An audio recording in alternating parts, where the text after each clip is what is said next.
আসসালামু আলাইকুম। আজকে আমরা দেখব কিভাবে খুব সহজে একটি চাইনিজ ভেজিটেবল তৈরি করে ফেলতে পারবেন বাসায় বসে। তো দেরি না করে শুরু করছি আজকের ভিডিও। ১ম এ আমরা নিয়েছি স্কুইড, কালামারি আর চিংড়ি মাছ। এর সাথে দিয়ে দিয়েছি একটু পরিমাণ লবণ আর দিয়েছি ২ টেবিল স্পুন কর্নফ্লাওয়ার। দিয়ে এগুলাকে ভালোভাবে আমরা মিক্স করে নিয়েছি। মিক্স করে সামান্য একটু সয়াবিন তেল দিয়ে দিয়েছি। এটার মেরিনেশনটা খুবই সিম্পল।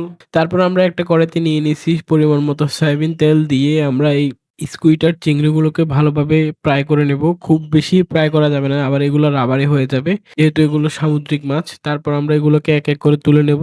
এভাবে আমরা সবগুলো ফ্রাই করে নেব। নেক্সট স্টেপে আমরা এরপর দিয়ে দিচ্ছি রসুন, গাজর, ক্যাপসিকাম দিয়ে এগুলোকে হালকা সতে করে নেব।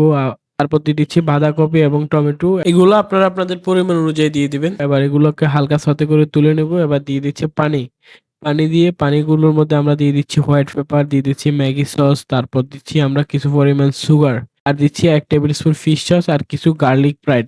দিয়ে এগুলোকে আমরা ভালোভাবে ফুটে নিব। তারপর দিয়ে দিচ্ছি কর্নফ্লাওয়ার। কর্নফ্লাওয়ারটা দেওয়ার কারণ হচ্ছে যাতে গ্রেভিটা ঘন হয়। এরপর আমরা স্কুইড আর চিংড়ি ফ্রাই গুলা দিয়ে দিচ্ছি। এরপর দিয়ে দিচ্ছি সতে করে রাখা ভেজিটেবল গুলা। ভেজিটেবল এভাবে দিলে আপনার ভেজিটেবলের কালার চমৎকার থাকে, কালারটা নষ্ট হয় না। আর দিয়ে দিচ্ছি সামান্য পরিমাণ কাঁচামরিচ আর কিছু সিসামিং অয়েল। দিয়ে দেখুন কত চমৎকার একটা কালার আসছে। এভাবে চাইলে আপনারাও বাসায় বসে রেস্টুরেন্টের মতো চাইনিজ ভেজিটেবল তৈরি করতে পারেন।